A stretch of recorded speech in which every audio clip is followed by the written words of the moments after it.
This is Moreland Engineering, and today we're going to be surfacing a 350Z for Grassroots Motorsports. This is a multi-part video. We're going to break it up so that it's not too long, and we're probably going to skip some of the more time-consuming parts, but we'll try and tie it all together, show you the beginning and the end of everything so that you understand how we piece it together.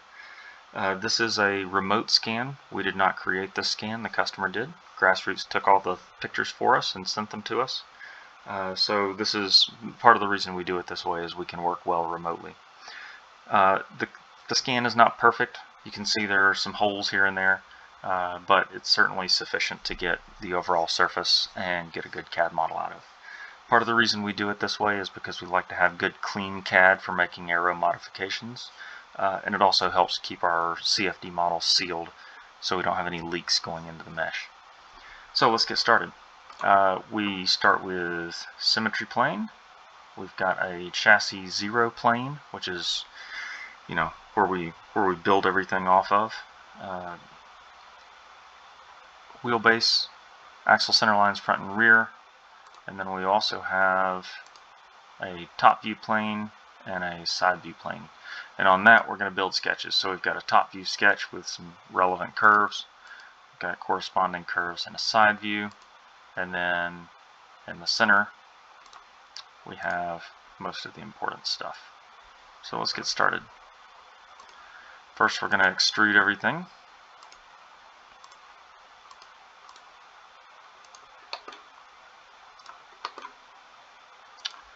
All the way front to back. Now we're going to come back with our favorite tool, X-Form. We like NX12 for a lot of reasons. This is one of those reasons, but most softwares have some version of this tool, so you may have to dig around and find whatever your software calls it, but you'll have one. So on this, we like to grab things on both sides, so when we're making our changes, it keeps everything symmetrical. Windscreens are a little bit easier because they're not very compound. They don't have a lot of compound curvature to them, and that's to minimize distortion. So typically you can kind of start at the ends, maybe pick up the middle a little bit, and then that's pretty close. We're going to leave it there for now. Let's keep going.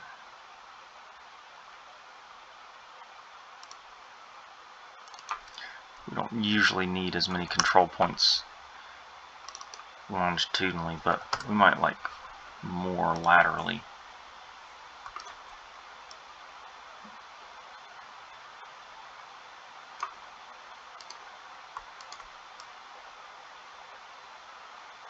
That's pretty close.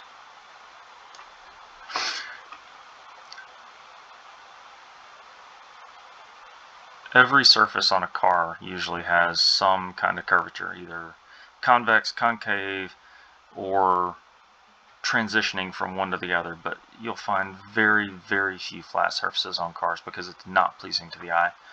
And another term is accelerating towards the end. So we've got this reversion in the middle to flatten it out in the middle, but as you get closer to the end, you have to pull these ends tighter and tighter because that acceleration, they call it, towards the edge.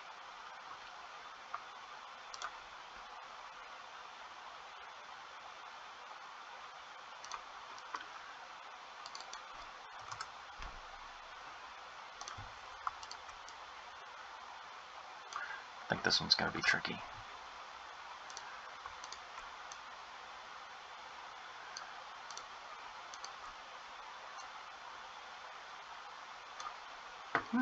Not too bad. We're only really trying to get the middle of it because most of the edges are part of the transition, which we'll come back to later. But that gets some of our major surfaces in. Oh, let's go and do that.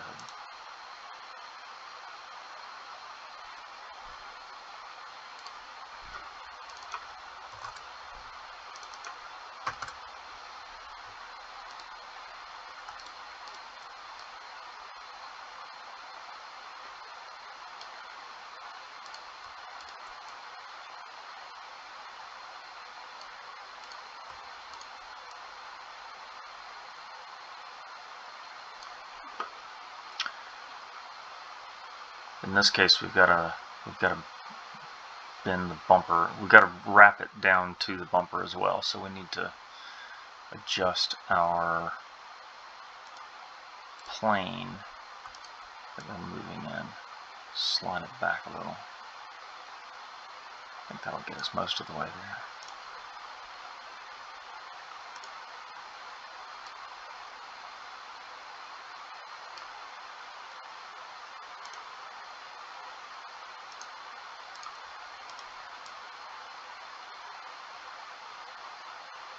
Oh, that's starting to look pretty good.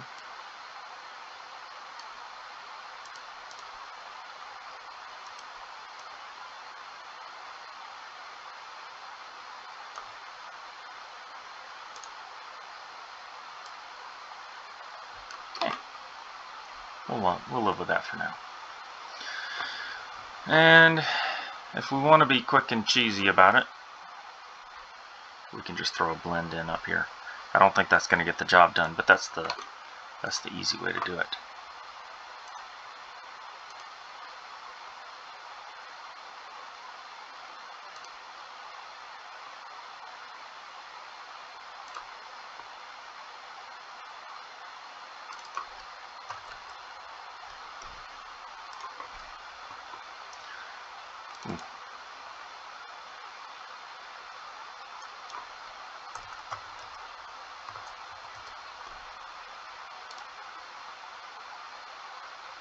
I think we need a little steeper.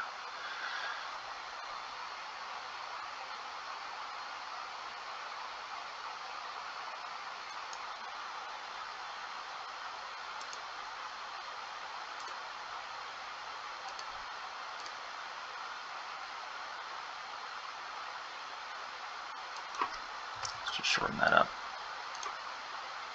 Yeah, so typically the windscreen has a different curvature than the roof, especially at the ends. That acceleration we were talking about on the roof, it doesn't happen on the windscreen. So at the ends, that radius just goes the wrong way because it needs to be a little tighter at the middle and broader at the ends. Well, if you just go with the curvature, it actually does the opposite for you.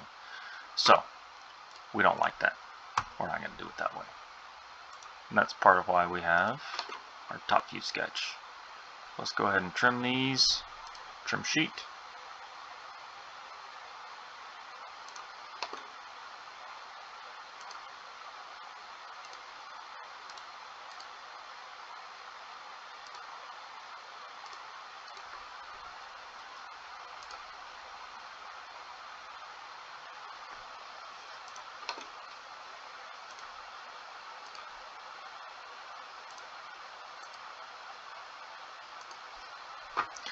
Now, this curve came from me eyeballing it at this angle and basically guessing that the windscreen starts to pull away from this nice arc about here, and then the roof starts to sharpen up about here. So there's a bit of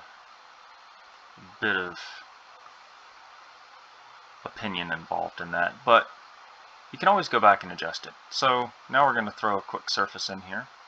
What do we like? We can try a studio surface for now. That gives us some flexibility to go back and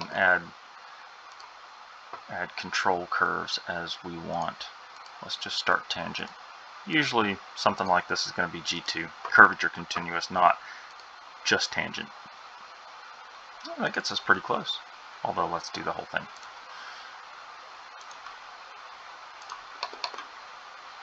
That looks a bit better. And we can always come back to this and we can adjust the radius here. Well, let's say we can. Let's fix that.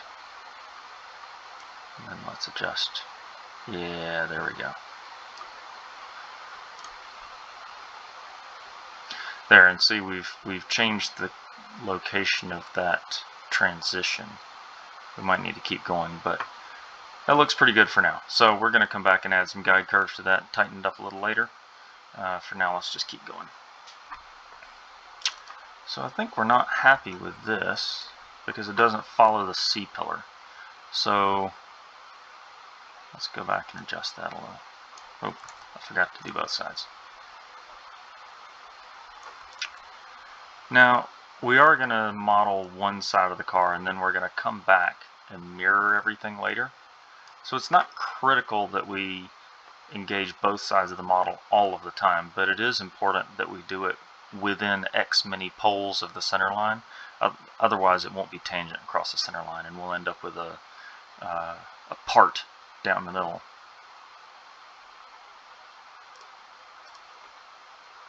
Let's try moving this in a little different plane, see if we can tie in that C-pillar and not lose anything else. It's starting to go a little wonky on us, so maybe we're going the wrong way. Now we can bring these back out.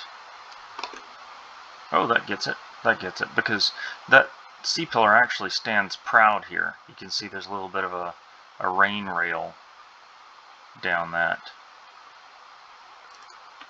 And we'll do that separately. We're only trying to capture, what's wrong feature? We're only trying to capture the large flat section, not really every feature. If you try to do too much in this, it just won't work. You'll blow everything up. So bring that out a little. And then let's turn our proportional on. Woo! A bit much. A bit much. Proportional is pretty handy, but you can mess things up in a hurry too. Yeah, there we go. That's starting to look pretty nice. And just for kicks, we'll go ahead and wrap in the bumper, but let's move this to a different layer.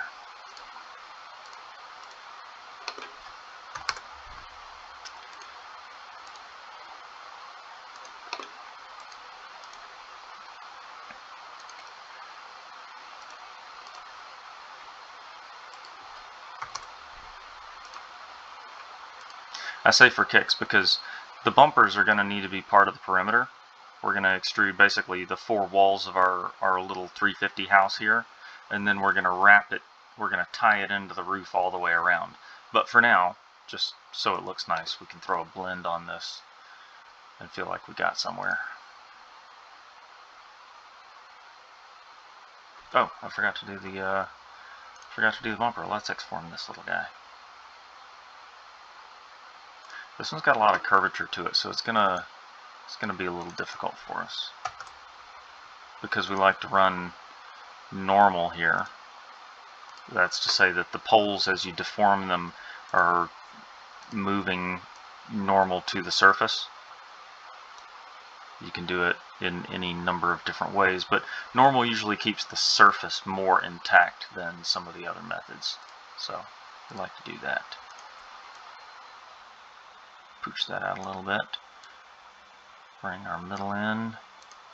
Oops, I think we're going to need sharpen up these corners. Yeah, we're going to have to tighten that up a little. That might actually need to go back in. Because I think that's going to be wide. And then really tighten in the tips. We can always add a little math here too. Give us an extra set of control points. Ooh, nope, wrong ones. I think we want to mess with these. Or not. Or not. Let's go back to these. Pull these way out. There we go. We're starting to get most of the surface. And we don't need to get all of it because we can refine it as we get closer to tying everything together, but this will get us most of where we need to go.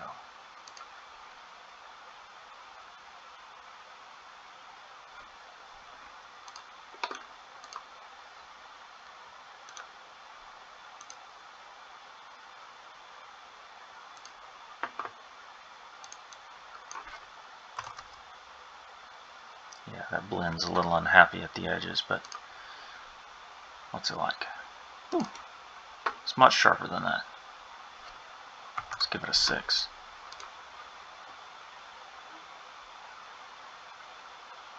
yeah, that's a pretty flat blend. We gotta adjust the settings on that a lot. But again, we're just roughing it in for now. Yeah, see? We've got a surprising amount done in, what, 15 minutes? For cars that are shaped like soap bars, things go pretty quick. Anyway, come back and see us soon. We'll work on the sides and try and start working the bumpers in as well.